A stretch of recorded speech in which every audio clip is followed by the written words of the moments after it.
नमस्कार दोस्तों, welcome to Shaurat education YouTube channel. आज हमारा टॉपिक है बिम्स्टेक यानी कि bay of Bengal initiative for multi sectoral technical and economic cooperation. ये एक रीजनल ग्रुपिंग है, इसको हम डिटेल में एनालिसिस करने वाले हैं आज। इसके क्या क्या ऑर्गेनाइजेशनल गोल्स हैं, कौन कौन इसमें मेंबर स्टेट्स है, क्या क्या इसके इश्यूज हैं, कौन किस तरीके से ऑर्गेनाइजेशन वर्क करती है, तो पूरा डिटेल में एनालिसिस करेंगे। तो बने रहिए मेरे साथ। शुरू करते हैं। सबसे पहले इसके अगर सेक्रेटरीट की बात करें तो वो है ढाका, बांग्लादेश के अंदर, और इसका जो सेक्रेटरी जनरल है करंट के वो है एम्बेसडर इंद्रामणि पांडे जी। तो ये एक रीजनल ग्रुप है जो कि बे ऑफ बंगाल जो सी है इसके चारों तरफ के जो कंट्रीज हैं इसके मेंबर स्टेट्स हैं, जैसे कि Sri Lanka, India, Nepal, Bhutan, Bangladesh, Myanmar and Thailand. यानी कि इसमें जो 5 कंट्रीज हैं वो साउथ एशिया से निकल के आते हैं और जो 2 कंट्रीज है वो साउथ ईस्ट एशिया से निकल के आते हैं। साउथ एशिया से कौन कौन है? इंडिया, नेपाल, भूटान, बांग्लादेश एंड श्रीलंका, और साउथ ईस्ट एशिया में म्यांमार और थाईलैंड बचते हैं। इसके ओरिजिन की अगर बात करते हैं तो ये 1997 में बैंकॉक डिक्लेरेशन के अंदर इसका फॉर्मेशन होता है, और इसका जो ऑब्जेक्टिव है, जो एम है, वो है मल्टी अफेक्टेड जो टेक्निकल इकोनॉमिक कॉपरेशन करता है 7 कंट्रीज के अंदर, जो बे ऑफ बंगाल रीजन के अंदर जो कंट्रीज आती हैं उसके अंदर क्या टेक्निकल एंड इकोनॉमिक कॉपरेशन करते हैं। अब मेंबरशिप की अगर बात करें तो साउथ एशिया से मैंने बता दिया 5 countries, Bangladesh, Bhutan, India, Nepal and Sri Lanka, और 2 कंट्रीज साउथ ईस्ट एशिया से म्यांमार एंड थाईलैंड। शुरुआत में इसमें 4 कंट्रीज थे बस, जो कि है बांग्लादेश, इंडिया, श्रीलंका, थाईलैंड, और जिसको हम बोलते थे Bangladesh, India, Sri Lanka, Thailand economic cooperation, BISTEC। उसके बाद 1997 में म्यांमार इसमें ज्वाइन होता है, उसके बाद इसको बोलते हैं बिम्स्ट इकोनॉमिक कोऑपरेशन। देन उसके बाद नेपाल एंड भूटान जुड़ते हैं 2004 में, और उसका पूरा नाम बन जाता है बिम्स्टेक। बिम्स्टेक की अगर इंपोर्टेंस की अगर बात करते हैं तो इसके अंदर क्या है, 1.7 बिलियन पीपल ज्वाइन होते हैं, यानी कि 22% ऑफ द वर्ल्ड पॉपुलेशन। और जीडीपी का अगर देखा जाए तो वर्ल्ड की 5 ट्रिलियन जीडीपी है जो इसमें कवर हो जाती है, ठीक है। और ये किस तरीके से अपने ऑर्गेनाइजेशन वर्क करती है, तो उसके अंदर क्या है, ये बहुत सारी समिट्स एंड मीटिंग्स लेते हैं, जिसके अंदर inter governmental interactions through summits, ministerial meetings हो गया, सीनियर ऑफिशियल मीटिंग हो गया, परमानेंट वर्किंग कमेटी हो गया, जॉइंट वर्किंग ग्रुप्स हो गया, एक्सपर्ट लेवल मीटिंग्स हो गया। तो इस तरीके से क्या अपनी मीटिंग्स कंडक्ट करते हैं और अपने इश्यूज को क्या है रिजोल्व करते हैं, ठीक है। दैन प्रायोरिटी एरियाज की अगर बात करें तो बिम्स्टेक ने 14 प्रायोरिटी एरियाज को डिफाइन करके रखा है, जिसके अंदर हर एक कंट्री को कुछ ना कुछ टास्क दे के रखा है, ठीक है। तो इंडिया के अंदर में क्या क्या टास्क हैं, तो वो है transport and communication, tourism, environment, disaster management, counter terrorism and transnational crime. इन चीज़ों के ऊपर क्या है इंडिया देखता है, बाकी चीज़ों में बाकी कंट्रीज देखती है। सिग्निफिकेंस की अगर बात करें बिम्स्टेक का, तो बिम्स्टेक का जो सिग्निफिकेंस है बहुत ज़्यादा हाई है। आपको पता होगा बे ऑफ बंगाल रीजन के अंदर क्या है, चाइना का इन्फ्लुएंस बहुत ज़्यादा हाई रहता है, तो उसी को टैकल करने के लिए क्या है कि बिम्स्टेक ऑर्गेनाइजेशन सामने आती है, और इंडिया की एक एक्ट ईस्ट पॉलिसी है, इसको भी क्या फोस्टर करने का काम करती है, जिससे कि क्या है बे ऑफ बंगाल रीजन में और इंडो पैसिफिक रीजन के अंदर क्या है फ्री ट्रेड और सिक्योरिटी प्रोमिनेंस हो सके आसानी से। देन अल्टरनेटिव टू सार्क है, सार्क एक अदर रीजनल ग्रुपिंग है हमारा, जिसके अंदर अफगानिस्तान, बांग्लादेश, भूटान, इंडिया, मालदीव, नेपाल, पाकिस्तान और श्रीलंका कंट्रीज हैं, तो उसका एक अल्टरनेटिव के रूप में भी इसको देखा जाता है। तीसरा है platform for regional cooperation. Regional cooperation की बात करता है क्योंकि क्या है नेबरिंग कंट्रीज का बहुत ज़्यादा इंपॉर्टेंट रोल होता है हमारे जो डिजास्टर और कोई भी इमरजेंसी आती है तो उसके लिए। तो इसके लिए क्या है हमारा डीपर कोऑपरेशन करता है साउथ एशिया में और साउथ ईस्ट एशियन कंट्रीज के साथ, ठीक है। जिसके अंदर क्या हम पर्टिकुलरली किन चीज़ों में करते हैं कोऑपरेशन, वो है सिक्योरिटी मैटर्स में, humanitarian assistance and disaster relief management. BIMSTEC जो कंट्रीज हैं वो आपस में क्या करती हैं, इंटेंजिबल कल्चर को भी प्रमोट करने का काम करती हैं।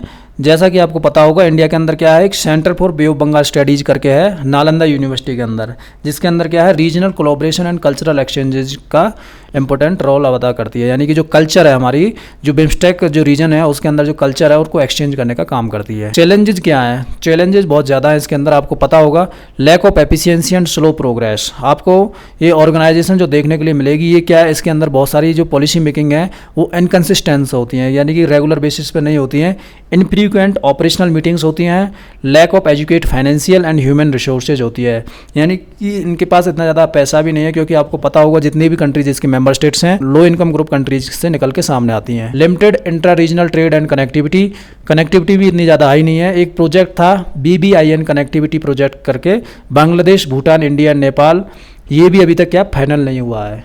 एक और है फ्री ट्रेड एग्रीमेंट 2004 में साइन हुआ था बिम्स्टेक कंट्रीज के साथ, लेकिन अभी तक इसमें क्या है 7 एग्रीमेंट साइन होने थे, जिसमें से सिर्फ क्या है 2 अभी तक साइन हुए हैं।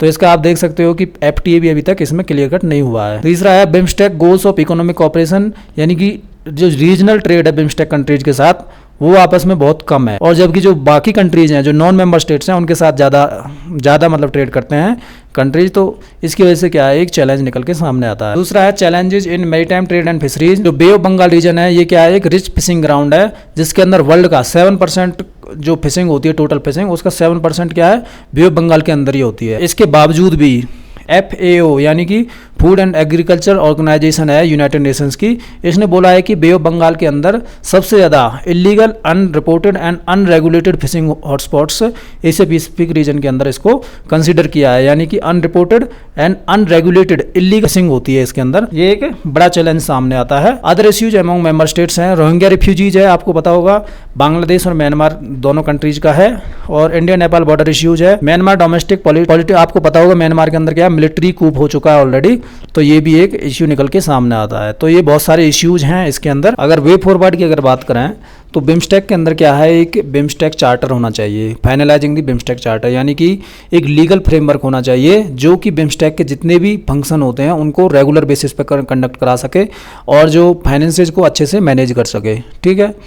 दूसरा है BIMSTEC master plan for transport connectivity. एक बिम्स्टेक का मास्टर प्लान था 10 ईयर्स पहले का, जिसके अंदर क्या है, बहुत सारे जो रीजनल इंफ्रास्ट्रक्चर बनाने की बात कही गई थी, roads, railways, ports etcetera, countries को कनेक्ट करने के लिए। तो इसके ऊपर हम क्या रीफोकस कर सकते हैं और इसको बनाने की कोशिश कर सकते हैं। तीसरा है BIMSTEC convention on mutual legal assistant in criminal matters. बहुत सारे जो ट्रांसनेशनल क्राइम्स होते हैं उनको ट्रैक करने का काम, उनके अंदर क्या कॉपरेशन कर सकते हैं हम, एक दूसरे कंट्रीज क्या है इन्फॉर्मेशन को शेयर कर सकते हैं कोई भी क्रिमिनल्स के लिए। ठीक है।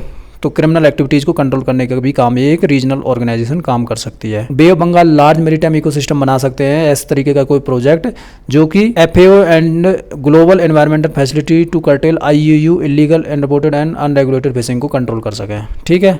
तो आपको पता होगा एक फिशिंग ग्राउंड है, तो उसको एक लीगल वे में हम लेके आ सकते हैं, जिसकी हेल्प से क्या है, जो FAO जो लगाता है चार्जेस कि भाई इस रीजन के अंदर क्या है इलीगल एंड अनरिपोर्टेड फिशिंग होती है, तो इसको कंट्रोल किया जा सके। बिम्स्टेक टेक्नोलॉजी ट्रांसफर फैसिलिटी हो सकती है एक, श्रीलंका के अंदर एक TTF बेस्ड है, जिसके अंदर क्या है हम शेयर कर सकते हैं नॉलेज को और एक्सपर्टीज को की एरियाज के अंदर, जिससे कि रीजनल डेवलपमेंट के अंदर कोऑपरेशन किया जा सके। ठीक है। Then cooperation between diplomatic academies and training institutions. बहुत सारे ट्रेनिंग इंस्टीट्यूट खोल के एक दूसरी कंट्रीज क्या है जो रीजनल जो इश्यूज हैं उनको डिप्लोमेटिक टॉक्स के थ्रू रिजोल्व किया जा सके। तो इस तरीके का कुछ मैकेनिज्म लेके आ सकते हैं। Then develop institutional framework. India should consider creating organizational setup to promote peace and prosperity in the region.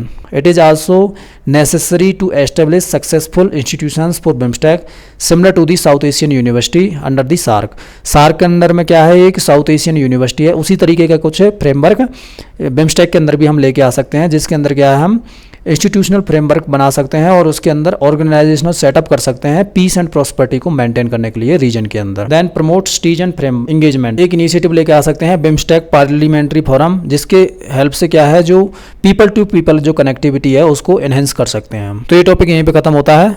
जय हिंद, जय भारत।